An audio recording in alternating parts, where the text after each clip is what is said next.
Welcome back to Winners and Losers, the show that looks at the highs and the lows from around world football. Patrick Van Straten is in the hot seat as he is every week. Pato, who and where are we starting? Well, we're starting with Tottenham Hotspur.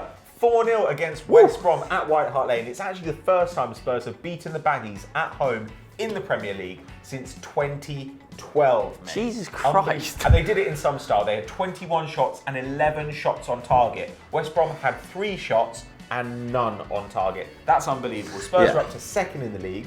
They're still 7 points behind Chelsea, obviously, but they've won 6 games on the bounce now, and those fixtures include Chelsea and Southampton, which are not easy fixtures. They've scored 19, they've conceded 3 in those last 6 games. They're unbeaten in 11 Premier League home games, and they've got the fewest Premier League goals conceded this season with just 14 in 21 league games. That is nuts. Wow, that is impressive. There's a man at the other end of the pitch I want to talk about, though. Of course, Harry Kane bagged a hat-trick on the weekend and also welcomed his new daughter into the world, Ivy Jane Kane.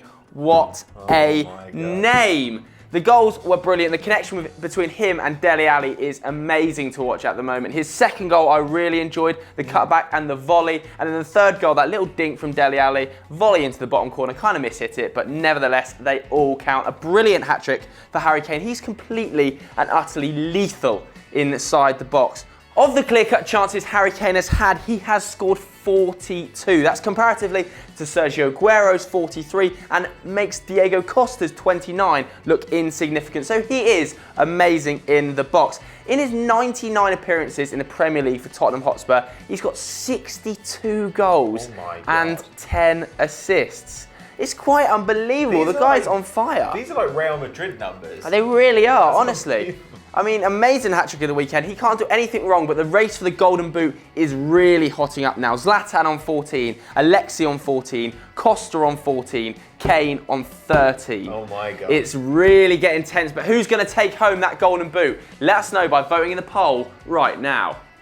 First up in the losers category, it's Joe Tomlinson's favourite man. It's Paul Pogba. Now, Man United drew 1-1 at home with Liverpool. As Jose Mourinho said, it was a very close game that lacked quality but was full of passion and battle. Questionable. English. But Man United are now on the longest unbeaten run in Europe. 16 games unbeaten. That's really impressive stuff. Amazing. We wouldn't have thought it was going to go like that back in October when things were a little bit ropier. They're now 4 points off fourth. With Arsenal, Spurs and City, they have to go to all of them over the second half of the season. That's bad. That's not ideal. Liverpool, on the other hand, 7 points off top place. They still haven't lost to one of the top 6. They've got 4 wins and 3 draws from the games they've played against those sides. That's very, very impressive. And in this game, they put in a pretty decent performance away from home. United had 9 shots, 3 on target. Liverpool had 13 and 4 on target. 55% possession for Man United, 45 for Liverpool. Jurgen Klopp, though, was not a happy boy about letting this lead slip. When Fellaini came on, it wasn't football anymore, he said. Well, wasn't it? 20% of Man United's passes on the day were long passes. 19% of Liverpool's passes were long passes. So maybe check the stats before you start being a dick, Jurgen. Paul Pogba, though, is the man everybody's talking about, isn't he? He had an absolute nightmare on the day. I think it was compounded by the launch of his clothing line. There was emojis going around the side of the touchline, wasn't there? He had that god-awful haircut. I know I'm not one to talk, but Jesus Christ. Getting your brand shaved into the side of your head is one stage too far. And I think it was almost from the moment he missed that one-on-one chance when he was slipped through by Mkhitaryan, his head just went. We've all been there in that moment where you just can't stop thinking about a mistake you've made. And once it happened, there was no coming back for him. He was then terrible at marking on corners.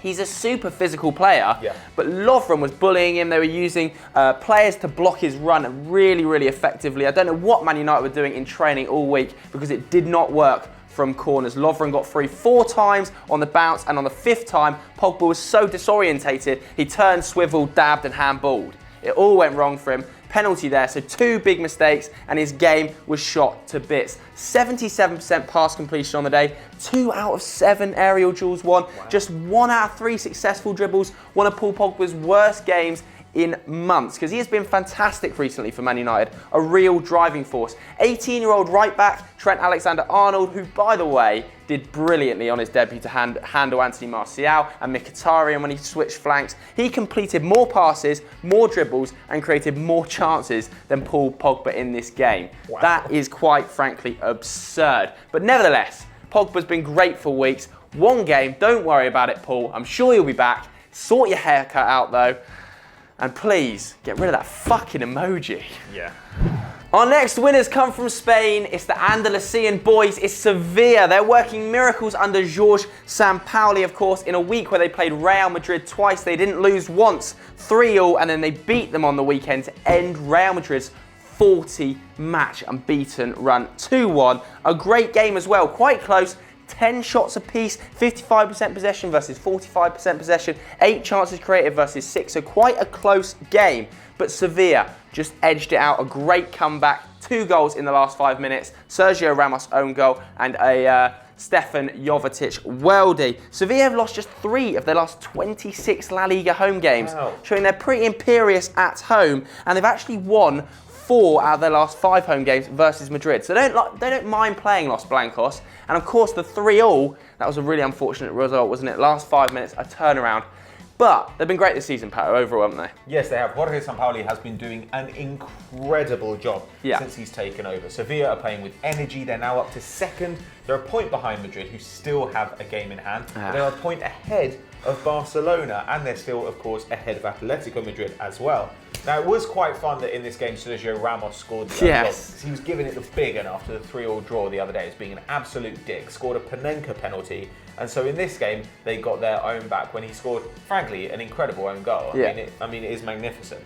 But Sevilla have got 13 more points at this stage of the season than they had last season under Unai Emery, when their home form was also exceptionally good. Stefan Jovetic has scored 2 goals in his 2 games for the club, which is pretty impressive as well. He's only on loan, of course, but will they try and make it permanent in summer? How high can Sevilla finish? Can they genuinely challenge for the title? Let us know whether they're going to finish above Barcelona in the comments below. We head back to Manchester for our next loser, and this one might actually make Joe Tomlinson happy. It's Claudio Bravo, and the name is starting to sound ironic. Yeah, I'm going to start with Manchester City first, though, because this game against Everton, 4-0 loss away from home, summed up their season pretty well. 70% possession, 13 shots on goal, 5 on target, but the defence, a shambles. Really, really bad. The fullback areas are disastrous for Pep Guardiola's team. Even the midfield now, Yaya Toure and Zabaleta in a midfield is a void against Everton. Tom Davis, young Tom Davis, walked through them like they weren't even there. Pep Guardiola's heaviest ever defeat in the league as a manager. He's really struggling now. City have already lost to 5 of the top 7 teams, and they've still got such tough games to come as well. He's lost 5 league games, Pep Guardiola, this season.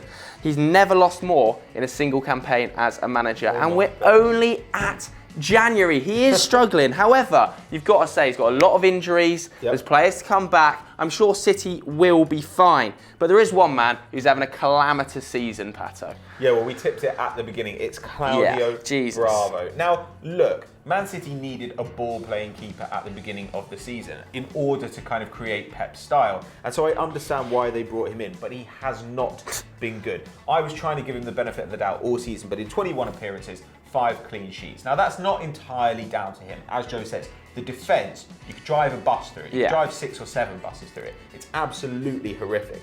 But Claudio Bravo has conceded 13 goals from the last 21 shots on target he's faced in the Premier League. Everton had 4 shots on target on the day, fewer than Man City had, and yet all of them found the back of the net. Now, this isn't helped by rotation. It's also not helped by the fact that he's got a big price tag and that a lot of the press are not well disposed towards him because they saw Joe Hart go out on loan. Agreed, they felt 100%. a little bit unfairly. Fair enough. But the question is here, is he going to improve as the defence improves? Or at 33, has he just gone?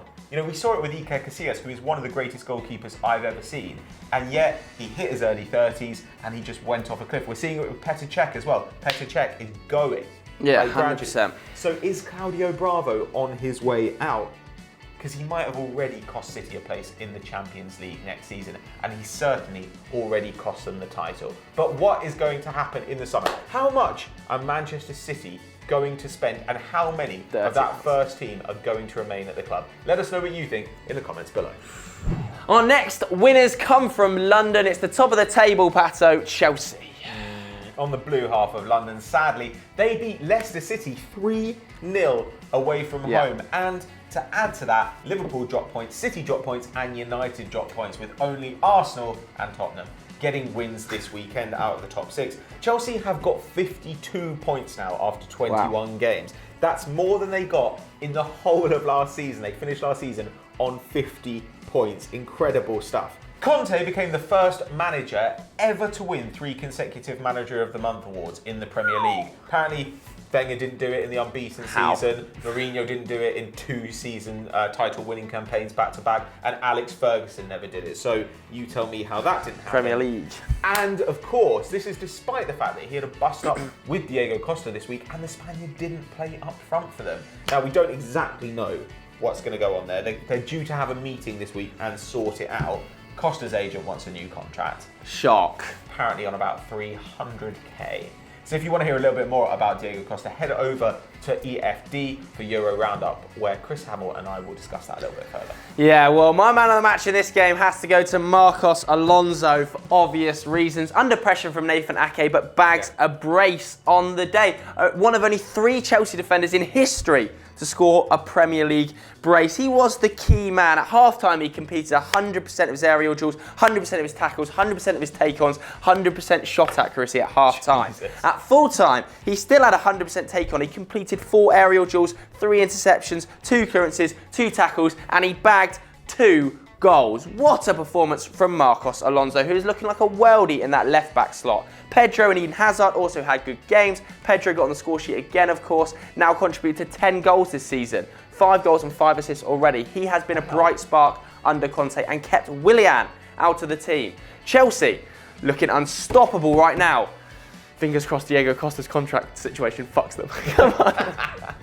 Our final loser of the week. Oh, it's Sam Allardyce. Samuel Allardyce. That's correct. West Ham beat Crystal Palace 3-0 this week. The Hammers managed only their 5th home win in the Premier League against their former manager, so that was pretty funny for them. Now, Allardyce's side actually had the lion's share of possession. They had 55%, 81% pass completion. So they were actually kind of focusing on a ground game and not playing that patented long ball system that he loves. But they had 1 shot on target, and guess what? It was a 35-yard effort from Johan Cabaye. This really was a long shot derby until about the 67th minute when West Ham made the breakthrough. They absolutely did nothing going forward. They couldn't get the ball to Benteke. Benteke couldn't do anything, couldn't find any space. West Ham walked all over. Don't worry about it though, Palace fans. You've signed Jeffrey Schlupp and you're interested in Robbie Brady. So I'm sure those are going to be lightning signings. Let's take nothing away from West Ham though on the day. Dimitri Payet was absent, of course, not trained, kicked up a right fuss. I don't know what Bilic is moaning about, though. He did the exact same when he was a player at West Ham. So, Bilic, shut your mouth. I have to say, though, Mikel Antonio, 3 assists in 18 minutes. Hat tip to you, sir. As many assists as Ozil has this season. Although we have to talk about the big man, don't we? The ponytailed maestro. Oh, my God. Of course, Andy Carroll. What has happened? What a finish. Right. He's got absolutely no right. It's like Peter Crouch back in the day when he used to score the volleys. You just thought, shouldn't be doing it. Shouldn't be doing it. Cart horse overhead kick, but a worldie nonetheless. Big Sam, not a happy boy though. 3-0, still hunting for his first win at Palace. Sam Allardyce. His side are in trouble. Palace, you're going to have to improve if you want to stay in the Premier League. Some final shout-outs, and I've got a few in the winners category. Board Yelsnes, Scandi language is not on point, but I've done my best. He says West Ham and Andy Carroll for his worldie. Got you covered, mate. Anthony, smiling emoji. not a proper surname. He's put Joey Barton in for his deflected free kick, which gave Burnley an undeserved win. Yes. Not sure about that one, mate. And Chama Rugamana, who says Hull City and Marco Silva. Silva was already written off before he even started, but kicked things off with a 3-1 win over Bournemouth. Pretty good start for the new manager. Yeah, your loser suggestion, we've got one from Mongezi Madanane, who seems to be featured every single week. He says Swansea and Paul Clement. A little bit unfortunate there. They were playing Arsenal, who are in a rich vein of form. Flam Papier says Paye, obviously for kicking up a stink. I'm going to put my own suggestion in for the last one. Jamie O'Hara, currently in the Celebrity Big Brother house, vaping. Wow. Sadly, that's all we've got time for today, but don't fret. Make sure you head over to Euro Football Daily directly after this, where they will be covering Real Madrid, Juventus, and we'll be taking a trip to the Reptile House when we deal with two snakes themselves, Diego Costa and Dimitri Payet. And as ever, guys, please do like and subscribe. Bye.